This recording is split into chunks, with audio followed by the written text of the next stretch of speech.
Hey there again. So this is part 2 of the armor series. As you can tell by in front of me, this one is about the shield. So I'm going to have this turn into this. No, just kidding.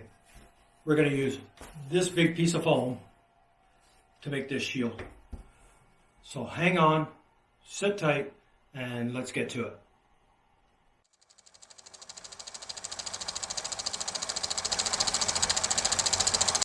Okay, so making the shield.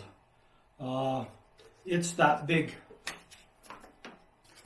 thick foam that I had showed you in the previous video. I went with the smooth side to make this.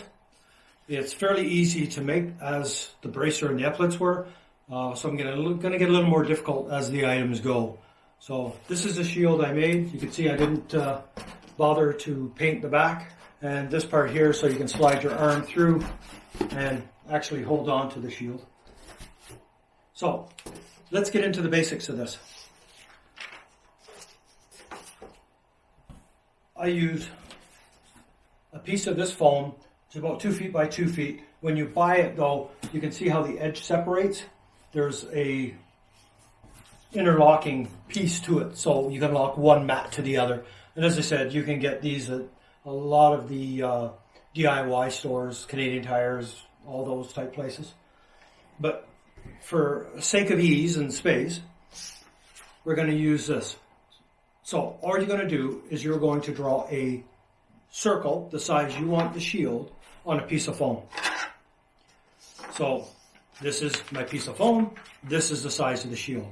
Now, in order to get that curve within the shield, something's got to give. So what you need to do is make a cut to the center and take a slice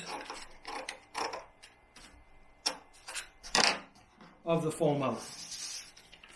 So you end up with that. Now, as soon as you bring those edges together, it automatically shapes.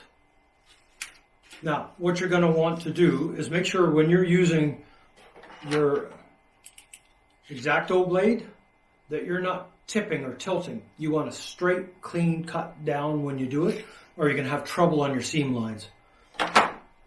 For gluing, contact cement, read the instructions. It's one of the glues where you have to apply it, wait a little bit, then let it get tacky, and then it'll bond. So once it's tacky, you carefully bring your seam together as cleanly and smoothly as possible to create a nice seam on here. Now, if you're doing something like I did on the top of the shield, the seam's not quite as critical because you can hide it, kind of like I did. You can see the seam on the back of mine. It's actually not too bad. On the front though, it's hidden, all except for a tiny little piece at the bottom here. So that gives you the basic shape of the shield. You just basically cut a round, cut a little piece of the pie out, and bring it in. Gives you that curvature that you want to the shield. Once your glue is set, you can then either mark out any things you're putting on top and then paint, or you can simply build the entire shield and then go back and paint. For me, I spray painted the shield and then water brushed it after. So the centerpiece basically was just a round piece of foam cut and used the heat gun to help shape. If you can see the curve within the shield, how this is kind of domed.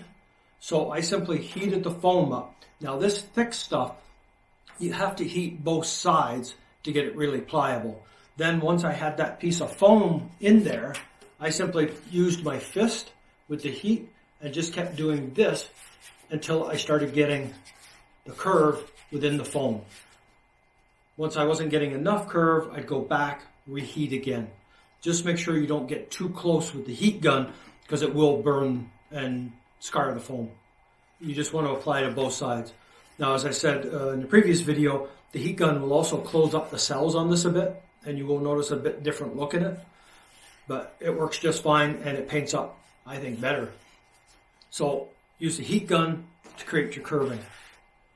Now, all I did for these other pieces were just simply pieces of foam like this that I cut, shaped, and then contact cemented down.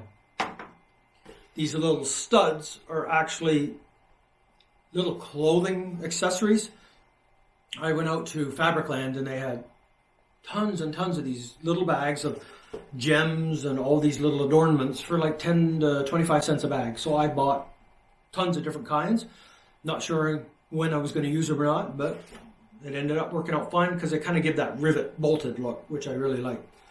Now the design on the front here that I did, I simply drew out the design I wanted. Then I took my X-Acto blade and cut down into the foam to make that pattern. Once I had cut down into the foam, I used the heat gun and ran across it. As the heat was going over the cuts, it started separating and widening out and actually going a touch deeper with it. And that's how I kind of got that engraved look. So I just drew out the pattern, cut it with the X-Acto knife, an eighth of an inch deep maybe, I think I went here, maybe not even that, and then applied the heat, and that started opening it all up to give that cool effect. Paint, this was actually the gold pieces here were spray painted separately, then applied. The shield was spray painted silver, and then I just hand painted the gold on. I then went over with some black acrylic paint, watered down a bit, and as you can see, it kind of gives that little bit of black splotching here and there, especially along the seams, and that kind of gives it that more metal type look, which I really like. Now, I didn't at the time even know about this, but to try and get your seams to look flawless and look really nice, I tried using normal house caulking and stuff like that. It worked okay, but not as well as I would like. And then I found out there's a thing called clay foam, which is basically clay. It's fully moldable, and it's a foam though, and it air dries. So you can take it and just fill in any of your cracks and smooth it all out, let it dry, away you go. You can have like invisible seams. This stuff is really good. This one here particularly comes from Art of Wigs. They sell this. They also sell foam products in that as well. But the clay foam, Art of Wigs has that. Once all this is painted, dried, I use the matte spray finish. Again, it does two things. It knocks out a lot of the shine on the shield, and it helps protect the paint, so it makes it a little tougher. So that's about all I have for now. I will show you some images that I created using this shield with a model. Now, if you're new to this channel, please subscribe, hit that bell notification. If you're interested in seeing any other type of foam type projects other than the armor, give me some ideas down below and we'll see what we can do prop wise. So with that being said, let's have a look at these images, and until the next time.